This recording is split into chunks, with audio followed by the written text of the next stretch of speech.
Welcome to the much-awaited sequel to Boardroom Spotlight, the program that gives you unique access to the thoughts and tactics of the most powerful corporate executives of our time.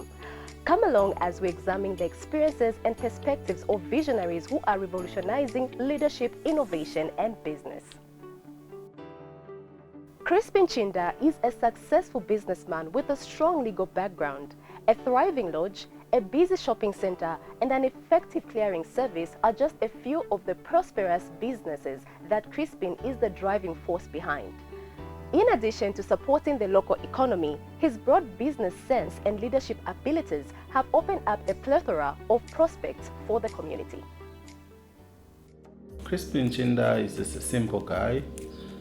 Grew up in Mutendele, went to Charleston as a young man, had a family there, I've settled there, and that's where the Chrismo is coming from. Otherwise, I'm just a simple guy from the community. Yeah, I think what is important first for any business person, before you start your business, when you're just thinking of doing a business, it is important for anyone to do a research on what kind of business you want to do, the market that you want to go into, and just the environment itself. And then try to learn from other players already in the business before you start it. So when you start, you'll find that there are these questions that comes in to say, what will make other people come to your business and leaving those existing businesses? But when you look at the weaknesses of our clients is that they always want new things. So attracting clients is one thing, but maintaining clients is another. So the strategy we have used, number one, was that we did a research on the businesses that we wanted to do. And at that particular time, there in Charleston, we found that there were no a proper shopping mall. A lot of people talked about wanting to start up their businesses, but they never had that environment where they have shops and they can rent out those shops.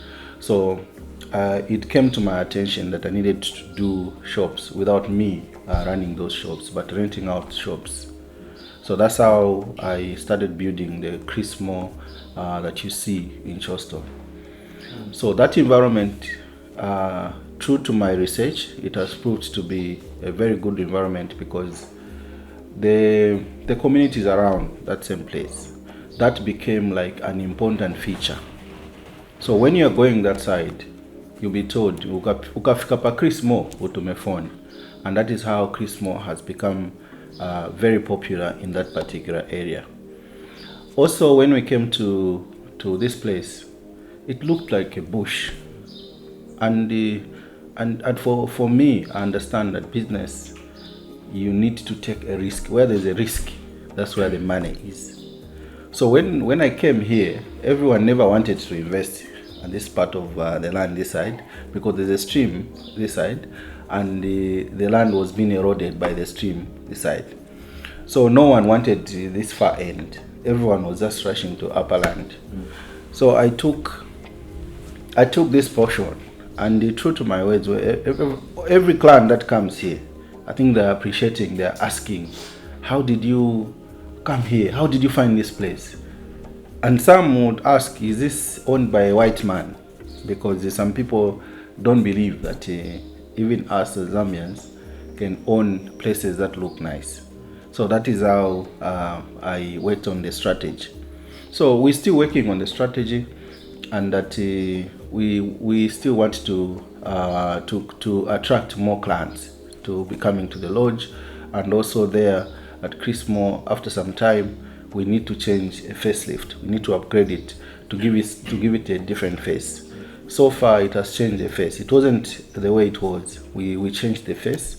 Now after some time, after some years, we need to upgrade it to give it a different face. Yeah, so at the mall there, some of our tenants there, they've been there for more than 5 years. Because whenever they query for something, we're attending to it. So there's that customer relationship with us. And the other thing is that obviously we sit down time after time, we go through there, talk to them, what are the challenges they are facing.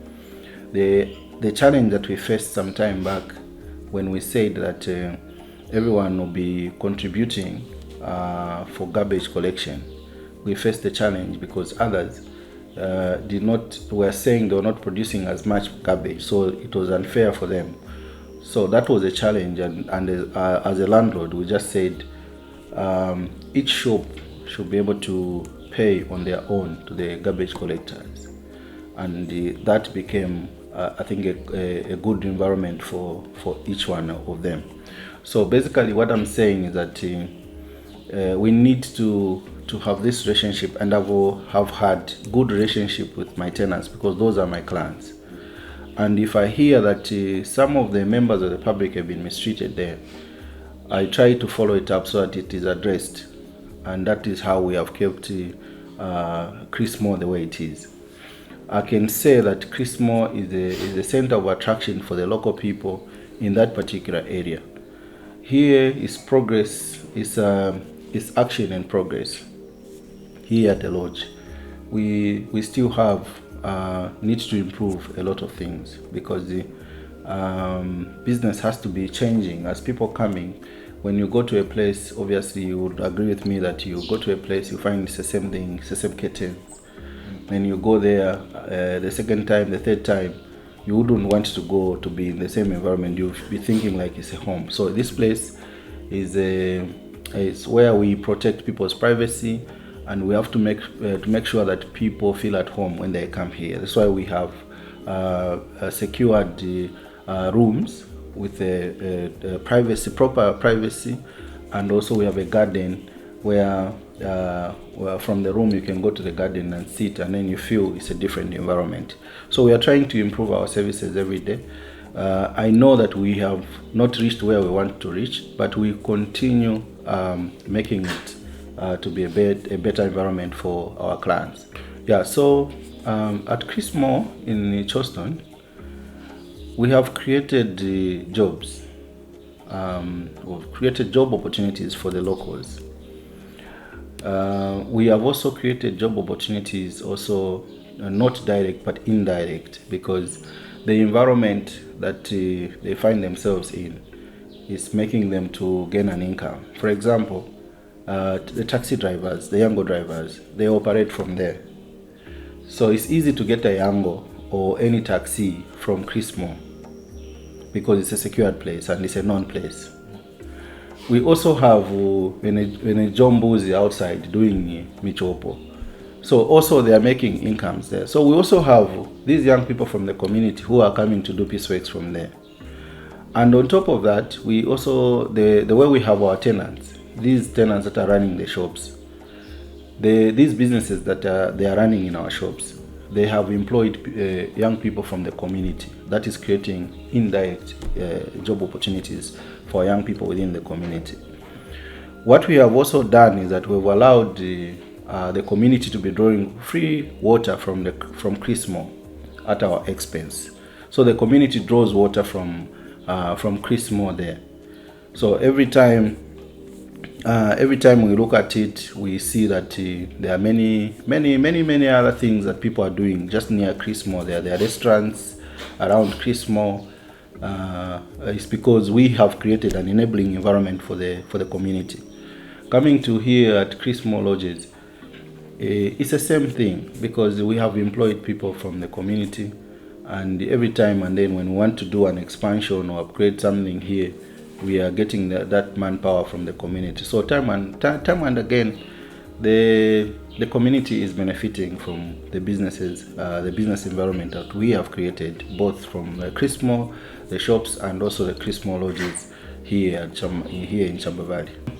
What we have done, like at Chrismore there, we took in 2014, before I joined politics, we had a complaint that Kamanga Market never had a public toilet. So we undertook that initiative as a business to go and build an ablution block at Kamanga Market.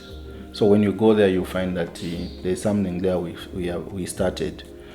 Institutions also, like the police, they used to appeal to us whenever their vehicle broken down And I remember at some point there was an injector pump that we bought for them at Charleston Police. That was part of corporate social responsibility, because security is number one in our community. So we have to put premium that even people that are patronizing or people that are finding it easy to drink from Chrismo there, they also have the police presence within the area, or they can access the police whenever something happens to them. So we have done a number of corporate social responsibility that we cannot remember. I cannot remember everything that we have done.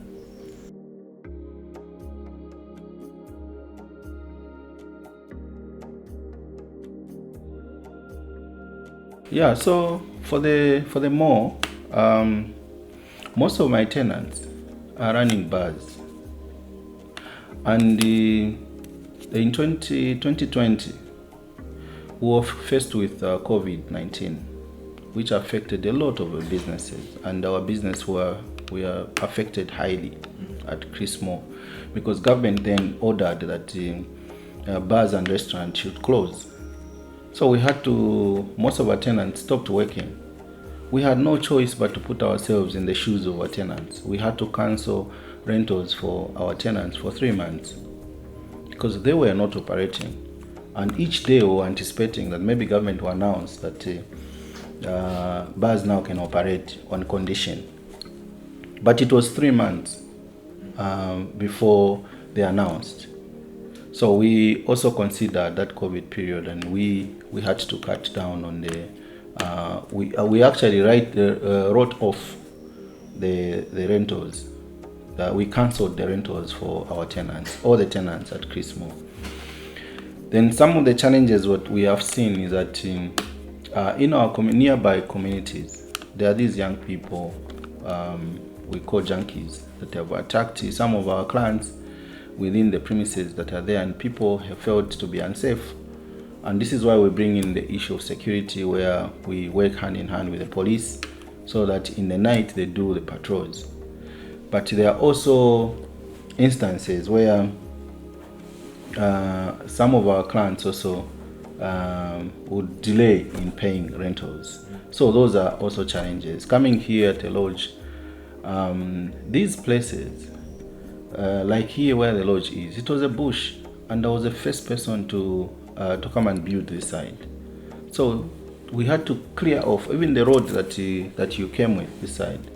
I had to create this road on my own, uprooted the trees, graded the road. And in the community, they always want to see someone to be in front for them to start following. So this road, time after time, I have maintained it myself. And when it is rain season, like it is raining now, you find that the road is being eroded. And the clients are not coming because with small vehicles are not coming the way they are supposed to come. And that is a challenge. The biggest one that we have is the economy. If the economy is not doing fine, our business is in the social sector. So in the social sector, you choose. There are essentials like life. You choose to survive or to go and dance. Here you would want to choose to eat. And if you don't have money to spend, extra money to spend, you don't come to the lodge. But if the economy is not good, people will not find time to come and find time and spend some time with others, with their friends here. So that is the biggest challenge that we have, because when the money is not in circulation, we are also affected. When people don't have the buying power, we are also affected. So as we are right now, we are affected as a business because the business environment is not conducive.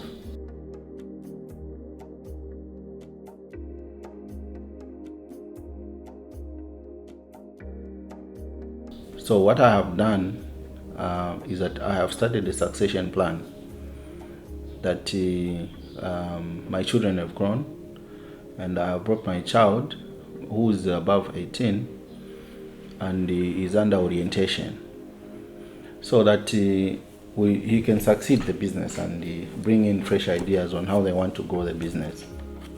The hard part is that we in this country or in Zambia is that I think we have neglected on how our businesses should move on. So I'm trying to see that even after my time, these businesses we've created for our families should continue moving forward. So my son is under orientation, and I've jumped on a different platform because I feel I still have the energy to contribute to my country within Monari constituency. So as I move to another platform, I need my business to be run by someone.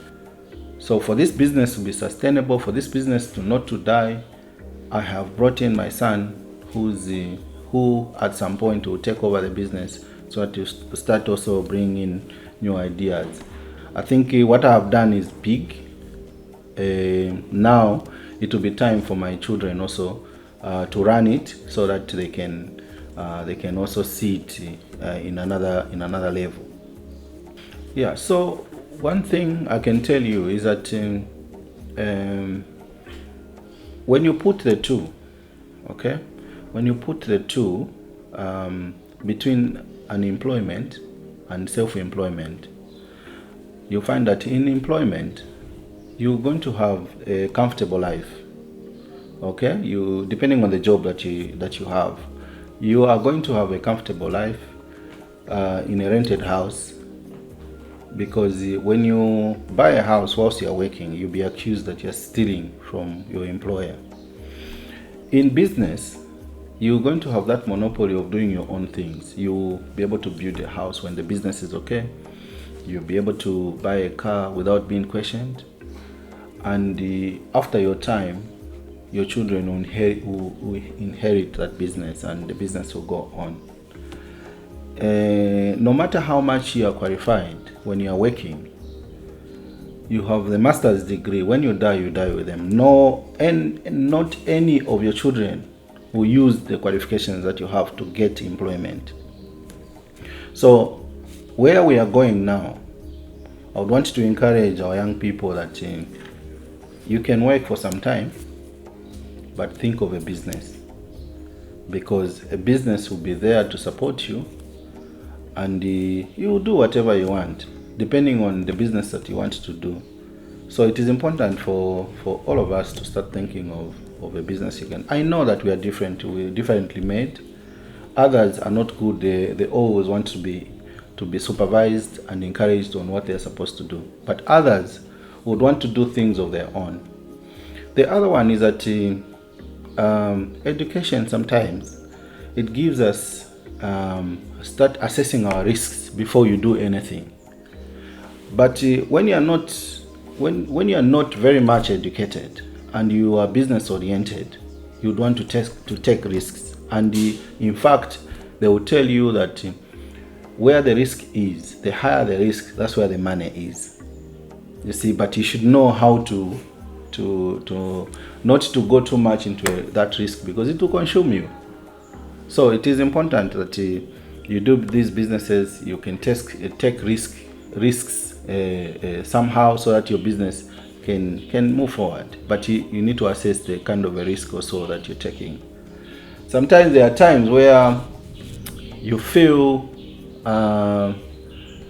that here is a do or die. That's that kind of a risk. It's a do or die. But you do it, you succeed, you become a good businessman, and your business jumps a bridge. You don't succeed, you go down with the business. So it's important to assess the risks. The other one that I can say is that consistency.